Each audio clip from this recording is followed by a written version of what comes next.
guys, jumpa lagi channelnya Ali. Guys, kita kan udah bahas tentang cryptocurrency, tentang blockchain. Nah, kan nambang kan ada, kan Ali lihat di ini di videonya Ali itu, saya kesinggung kok ada nambangan kayak nambang emas, nambang batu bara, tapi kok bisa tambang cryptocurrency kayak Bitcoin, nambah atau koin-koin yang lainnya. Itu gimana ya guys? Kita coba tanya lebih dalam lagi sama lebih luas lagi tentang penambangan Bitcoin. Kita bertanya Abah. Nah, Abah udah datang, itu gimana ya Abah? Kan penambangan kayak kan nambang emas, nambang batu bara, nambang besi, kok bisa nambang kripto Abah, itu gimana? Oke, jumpa lagi Ali. Jadi hari ini Ali mau bertanya masalah Nambang. pertambangan di dunia kripto. Nah, itu gimana tuh Abah? Ya, ini nambangnya bukan di tanah tapi ya, beda. Jadi dunia kripto itu ada istilah mining atau tambang. Jadi proses penambangan ini bukan proses nambang di tanah seperti kita layaknya nambang emas atau nambang batu bara atau menambang mineral-mineral lain yang ada di bumi. Jadi beda. Jadi istilahnya sama-sama mining, tapi ini bukan bentuk dari pertambangan seperti yang di dunia. Jadi walaupun ini masuknya kita ke dunia digital, dunia cryptocurrency dan blockchain. Nah, jadi sebelum kita masuk ke mining ini, kita harus paham dulu blockchain dan cryptocurrency yang minggu lalu kita bahas. Ini kan catatan-catatan itu disimpan di dalam blockchain. Nah, blockchain itu kan bentuknya itu catatan-catatan itu angka-angka yang bisa divalidasi, bisa dibuktikan kebenarannya. Nah, pembuktiannya itu masuklah ke proses mining ini atau pertambangan. Jadi itu adalah proses matematikanya. Kok matematika? Ya, jadi proses matematika ini adalah bagaimana angka-angka itu dipecahkan. Jadi seperti Ali main tebak-tebakan, kuis ke temannya Ali tanya kuis ke teman, kemudian Ali kasih soal, coba pecahkan soal ini, nanti apa jawabannya. Nah, seperti itulah prosesnya dengan proses algoritma. Jadi pakai algoritma yang mining, yang angka-angka itu proses dipecahkan oleh sistem komputer yang memang didedikasikan untuk proses mining ini, pertambangan ini. Jadi dia memecahkan soal-soal tersebut. Jadi angka-angka itu dipecahkan bukan hanya 1-2 komputer, tapi berjuta-juta komputer. Juta-juta komputer. Iya, banyak sekali. Jadi maksudnya bukan hanya di satu tempat, bukan hanya satu tempat atau satu wilayah, tapi Satu dunia. di dunia ini tersebar seperti itu. Jadi tersebar di mana-mana. Jadi proses ini dipecahkan secara bersama-sama. Jadi makanya anak-anak, kalian juga harus cinta matematika. Iya, karena harus cinta matematika. Jangan sampai tidak cinta MTK. Jadi pelajaran kan ada pelajaran matematika tuh. Harus proses itu, dan proses algoritma ini menggunakan matematika pemecahan itu.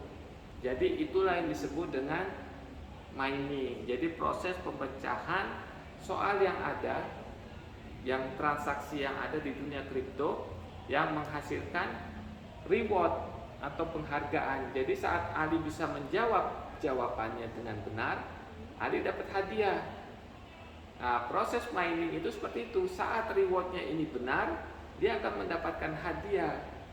Jadi si penambang ini akan mendapatkan reward koinnya itu.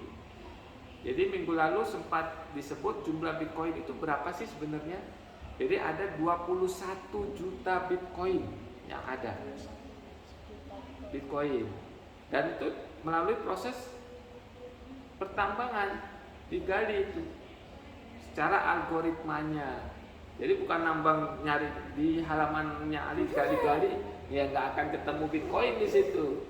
Yang ada ketemu batu, iya ada batunya, tapi tidak ada Bitcoinnya. Jadi proses pemecahan soal-soal itu menggunakan algoritma yang ada, bahasa matematika dipecahkan lebih dari satu komputer, tapi banyak node, istilahnya node-nya itu banyak node-nya. Seperti itu. Jadi itulah proses pemecahannya. Jadi bayangkan kalau Ali kan tadi kasih kuis ke temennya, atau Ali yang internasional nih ikut kuis tebak-tebakan secara internasional nih, banyak orang mau coba nih, semua berlomba-lomba untuk menjawab pertanyaan itu dengan benar. Nah yang jawabannya paling benar jawabannya akurat, itu yang akan mendapatkan reward, hadiah. Nah seperti itulah para mining juga mendapatkan reward berupa koin yang dia tambang. Kalau dia nambangnya Bitcoin, dia akan dapat Bitcoin. Jadi per blok yang dia pecahkan itu, per blok-blok itu ada blok-blok. Kan Ali Minecraft itu ada blok-blok kotak-kotak itu. Nah, seperti itu ada blok-blok itu, tiap blok itu harus dipecahkan. Itu. Ada yang sendirian, dia kerja sendiri, ada yang rame-rame untuk memecahkan satu blok itu. Tapi nanti bagi hasil. Nah, iya dibagi. Kalau dia rame-rame, dia akan dibagi sesuai dengan jumlah yang di dalam blok itu, dibagi rata. Seperti itu. Itulah proses yang disebut dengan mining. Jadi seperti itulah proses mining. Jadi cepet-cepetan menebak bagaimana ini jawabannya. Seperti itulah proses ini. Contoh kedua, Ali tahu bank kan? Tahu. Nah, saat Ali nabung ke bank, ada yang ngelayanin kan? Ada tellernya di situ kan?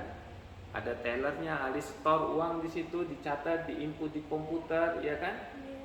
Nah, kalau prosesnya dunia kripto itu nggak ada lewat bank, nggak ada tellernya. Lewat buku besar yang catat di situ. Ya, lewat buku besar itu, tapi yang mencatat siapa ini buku besar? Komputer. Nah, komputer itu yang didedikasikan sebagai mining. Nah, Ali ini untuk anak-anak atau teman-temannya Ali, anak seusia Ali ini harus sudah paham itu.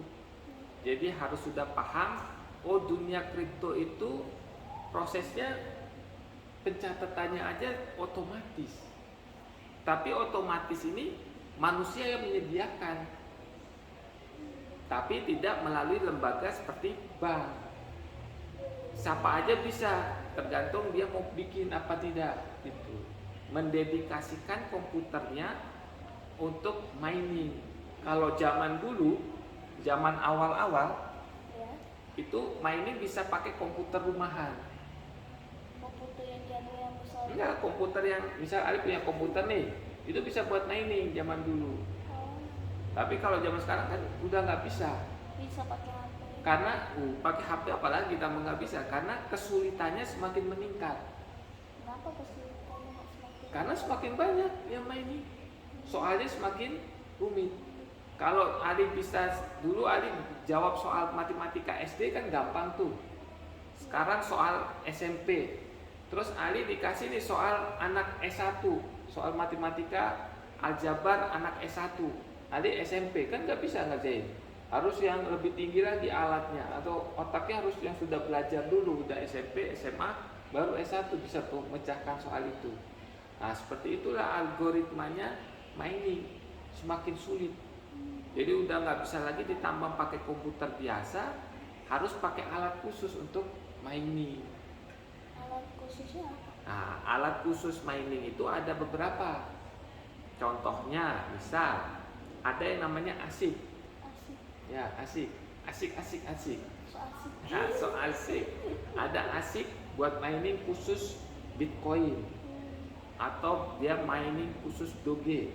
Jadi kalau ASIC ini hanya khusus untuk didedikasikan untuk mining, nggak bisa yang lain, dia harus mining aja. Tapi dia nggak bisa dipakai yang lain.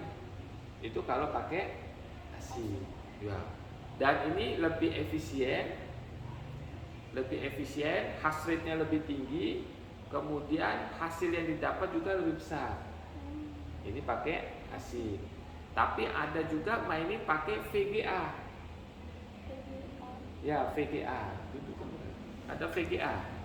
VGA itu contohnya di komputer gamenya Ali, kan ada VGA-nya tuh, pakai VGA. Nah, VGA itu bisa dibuat mining. Jadi bisa komputernya Ali jadi mining itu bisa. VGA-nya cuma satu, tipenya seperti itu ya nggak bisa. Tipenya harus yang khusus. Ya, yang VGA biasanya tipe-tipe di atas RAM yang 8 GB ke atas, 8 GB, 16 GB. Tapi efisiensinya rendah. Rendahnya kenapa? Karena butuhnya nggak bisa cuma satu VGA. 4 atau 5. Ya, misal satu mining itu Ali siapin 6 VGA, 12 VGA untuk satu alat.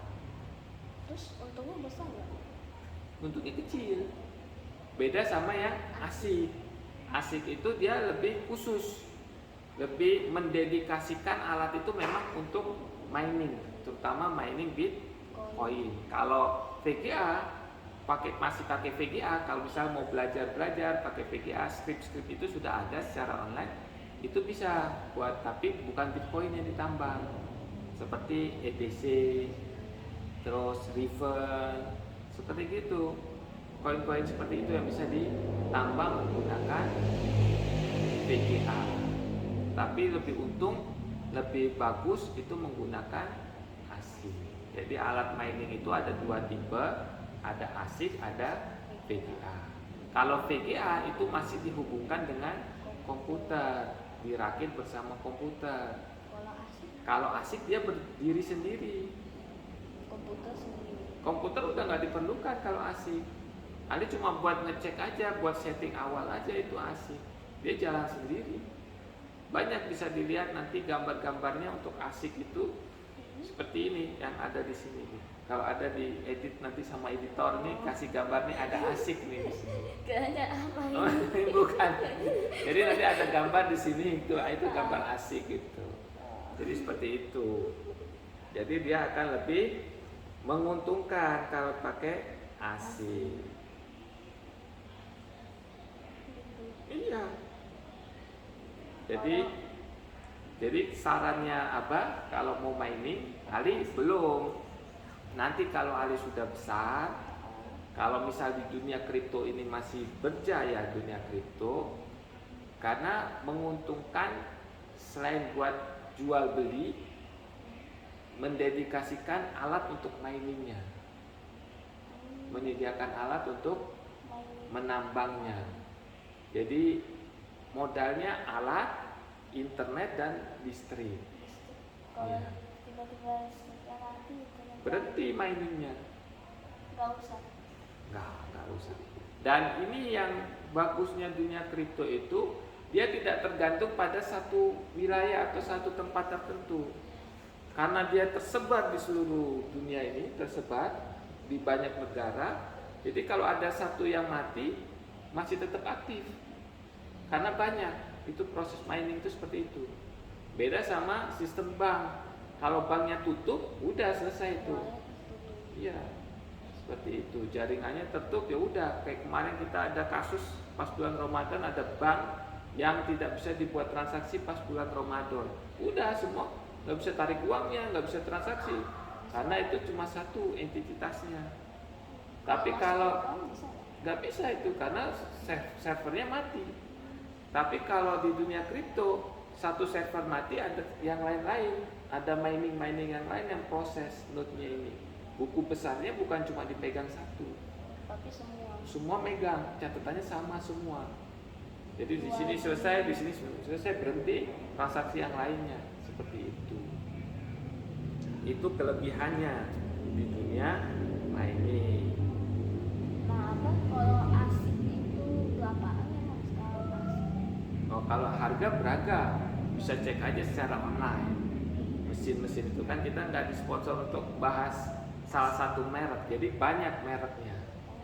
mereknya banyak. Seperti Ali mau beli handphone kan mereknya banyak pilihannya. Gitu. Ada Ya, ada merek-merek tersebut. ada Jadi apel. apa itu apel? Apel dimakan. Iya.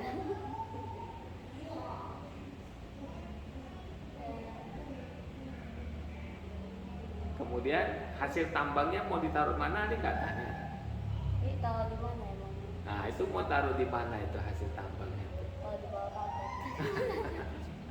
Hasil tambang itu kan berupa digital, Ah, berupa angka-angka yang terinskrip, yang rapi, yang bentuknya itu menjadi koin, yang dikenal sebagai koin, seperti Bitcoin, seperti ETH, seperti Riven, ya seperti Atau koin ETC, Gabu itu token, ya. Jadi koin ini ada yang bisa ditambang, ada yang nggak bisa ditambang. Nah, koin-koin yang bisa ditambang ini terbatas. Seperti tadi contohnya Bitcoin, ETC, Doge, seperti itu bisa ditambang. Riven itu bisa ditambang. Nah, koin-koin yang bisa ditambang ini ataupun yang tidak bisa ditambang, disimpannya di mana? gimana ya? Nah, disimpannya itu di wallet, Wallet sendiri. dompet. Dompet sendiri. Ya, dompet sendiri. Dompet itu bisa yang hot wallet atau yang cool wallet. Maksudnya hot wallet sama cool wallet bisa. Jadi hot itu kan panas, Tapi- cool itu dingin. Tapi walletnya bakal. Nah, bukan kebakar maksudnya. Jadi bagaimana wallet yang hot wallet ini yang buat hariannya Ali dipakai. Otomatis alamatnya akan sering Ali pakai ini. Ali punya alamatnya. Masuk keluar itu hot wallet. Cool wallet itu jarang dipakai. Jadi yang jumlah-jumlah besar itu disimpan di situ. Jadi nanti kalau mau dipakai dia pindah dulu ke hot wallet, dari hot wallet baru dikirim. Jadi dia nggak ke publik ngirimnya. Kasih kamu tapi dari wallet dulu. Ya, wallet ke walletnya gitu. Seperti itu. Kemudian wallet ini terintegrasi atau bisa dibukanya di ponsel kita atau di komputer Bisa jadi wallet. atau di seperti ini flash disk. Bisa juga dimasukkan seperti ini bisa jadi wallet. Bisa. Sumpah sumpama ini wallet gitu. Padahal ini kan bukan wallet. Sumpah seperti alat ini juga bisa. Jadi wallet itu macam-macam bentuk. Jadi ada yang bentuk seperti flash disk, ada di handphone, ponsel yang kita download dari Play Store, ada yang kita bisa Komputer. bikinnya di komputer PC kita. Itu menggunakan wallet. Nah, hasil tambang itu masuk ke wallet. Dari wallet baru dikirim ke exchange. Seperti itu. Waktu kita kirim ke exchange, disitulah kita merubah koin ke rupiah. Jadi seperti itu. Nah, walletnya ini ada sandinya. Kalau Ali bikin password waktu bikin email, biasanya berapa kata? 10 atau 20. Nah, kan 20 huruf atau 10 huruf atau huruf angka simbol, seperti itu kan? Tapi di wallet-wallet dunia kripto itu seed phrase namanya. Plaza. Ya, seed phrase. Plaza. Jadi ini ada yang 6 kata, ada yang 12 kata, ada yang 24 kata, ada yang 36 kata. Jadi kalau walletnya itu bukan ngapalin pin 1 2 3 4. Bukan ngapalin pin seperti itu, tapi frasanya kata. Misal, saya makan durian, apel, semangka, pergi pasar besok lusa. Itu frasa kata. Jadi per kata. Ada kata dinosaurus, ada kata rumah, ada kata Apel. apel, ada kata besok, ada kata dokter. Prasa-prasa itu ada 24, ada 12, ada 16. Seperti itu. Dan ini sampai sekarang belum bisa di reverse atau dicoba dibuka tanpa tahu prasanya. Jadi kita sudah tahu public key-nya, alamat walletnya, oh passwordnya ini apa? Itu nggak bisa, masih aman di situ. Beda dengan password yang kita buat 6 kata atau 12 kata itu bisa dibobol. Tapi kalau cryptocurrency itu masih aman. Walaupun superkomputer juga masih aman katanya. Jadi seperti itu. Jadi kita hari ini bahas tentang Kripto, terus bahas tentang mining. Jadi tambang itu berbeda ya. Bukan tambang di tanah atau di halaman rumah nanti gali-gali cari Bitcoin, tidak bisa seperti itu. 30 Tapi tahun. secara komputer, secara computerized menghitung algoritma yang sudah ada. Jadi memecahkan algoritma yang ada. Itu sebagai menjawab pertanyaan-pertanyaan itu. Ini kita bahasnya simple untuk anak-anak biar paham bagaimana mining itu di prosesnya seperti apa, seperti itu. Jadi bukan cuma beli game, ngisi top up dan sebagainya, tapi belajar nambang, ya kan? Dan dapat untung. Nah, dari tambang itu bisa menghasilkan. Jadi buat ya bebas lah hasilnya. ya tergantung mau beli apa. Dari nambang Bitcoin beli sawah bisa. Seperti itu.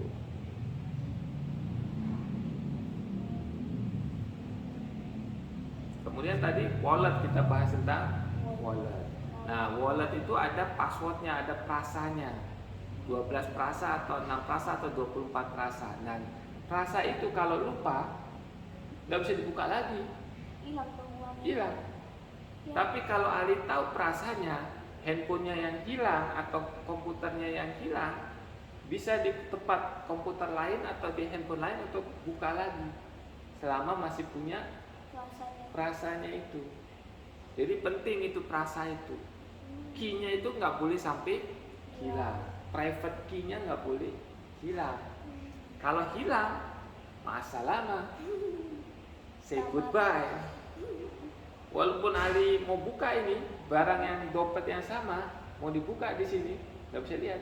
Walaupun di dalamnya ada 1 juta koin, hilang gitu aja, nggak bisa diakses.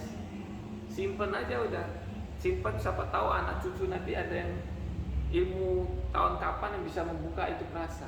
Tapi itu sangat mustahil. Jadi seperti itu. Jadi penting keamanan, bagaimana harus menyimpan prasa dari wallet. Jadi kita nambang, hasil tambangnya disimpan di wallet, dari wallet kita kirim ke exchange. Seperti itu. Untuk dijadikan, kalau di Indonesia berarti dijadikan rupiah. Kalau di luar negeri berarti mata uang sana luar negeri. Gitu. Kemudian tadi alat mining ada yang ASIC, ada yang pakai GPU. GPU itu apa sih? GPA bukan GTA. GTA bukan GPU. Bukan pakai A. Nah, GPU. VGA kan betul VGA. Nah, VGA atau GPU disebutnya GPU, Graphic Process Unit, atau VGA. GPU atau VGA, Graphic Process Unit. Jadi kalau di dunia komputer yang buat main game-game itu biar tampilan gamenya bagus tuh, grafik gambarnya bagus, pakai GPU itu, VGA itu. Nah, VGA itu gunanya untuk biar grafiknya bagus, gambarnya. Waktu ahli main game nembak-nembak itu gambarnya jelas, cepat, itu FPS-nya cepat. Nah, di dunia kripto itu digunakan untuk mining seperti itu. Tapi kalau gambarnya nggak bagus kayak hitam, habis itu ada kotak-kotak panjang. Nah, bukan seperti itu, fungsinya beda. Jadi sama-sama bisa dipakaikan mining dan kemudian multi use, jadi bisa komputer bisa mining. Tapi kalau sudah pakai ASIC bukan buat main game, nggak bisa, dia cuma khusus mining saja. Kemudian memang fungsinya dibuat khusus untuk mining ASIC itu. Kemudian secara efisiensi ASIC lebih efisiensi, lebih cepat. Proses mikirnya dia mecahin soal-soalnya lebih cepat. Kemudian kalau GPU atau VGA itu lebih lambat dibandingkan ASIC. Kemudian harga lebih mahal ASIC daripada VGA. VGA bisa lebih terjangkau daripada ASIC. Kemudian kripto yang bisa di mining menggunakan ASIC itu hanya Bitcoin, Litecoin, sama Doge. Tapi kalau pakai VGA itu bisa Riven, bisa Ergo, bisa ETC, Ethereum Classic. Ada koin-koin lain seperti itu. Jadi dua alat ini dibuat itu seperti kalkulator. Jadi dia hitung terus, menghitung secara grafik, itu menghitung secara cepat dan akurat, menghasilkan transaksi yang orang di belakang itu yang seperti Ali kirim Bitcoin, kirim ETC atau kirim koin apa gitu, kirim. Nah, proses kirim-kirim itu menggunakan node itu di buku blockchain yang node itu, dalam node itu ada angka-angka yang tercatat di dalam blockchain, transaksinya di dalam yang dikerjakan oleh alat-alat itu, ASIC dan VGA. Seperti itu. Jadi seperti itu proses dari mining. Jadi kita harus membedakan mining ini, kita bahas mining di dunia kripto. Seperti Ali kalau memecahkan soal atau memberikan jawab pertanyaan kepada teman-teman, siapa yang bisa jawab pertanyaan A ini, ayo jawaban, angkat tangan, ini jawabannya. Nah, Ali kasih reward. Jadi proses mining itu mendapatkan rewardnya ini berupa koin yang dia mining itu. Seperti itu. Ya gimana kok ngantuk nih? Jadi ingat ya, kalian cintai matematika. Jangan tidak belajar, tidak mau belajar matematika, jangan. Tapi jangan pusing juga tuh. Jadi harus matematika itu harus dipelajari, karena di dunia kripto juga itu tetap berhubungan dengan matematika. Apalagi kalian masih SMP, ini Ali masih SMP, matematikanya harus terus dilatih. Seperti itu. Jadi algoritma di dunia cryptocurrency, bukan hanya di cryptocurrency, programan, Ali mau bikin program, Ali mau bikin AI dan sebagainya, itu semua ada unsur matematikanya. Kalau bikin game itu ada matematikanya, bikin game juga ada matematikanya. Jadi matematika itu selain logika, Ali perdalam logikanya, matematikanya juga penting, karena rumus-rumus itu semua pakai matematika. Seperti itu. Jadi 1 tambah 1 2. Minggu depan kita akan bahas wallet. Tadi kita sudah bahas mining, kita sudah bahas walletnya dunia kripto. Mungkin nanti minggu depan kita akan perdalam lagi tentang wallet ini, seperti apa wallet ini.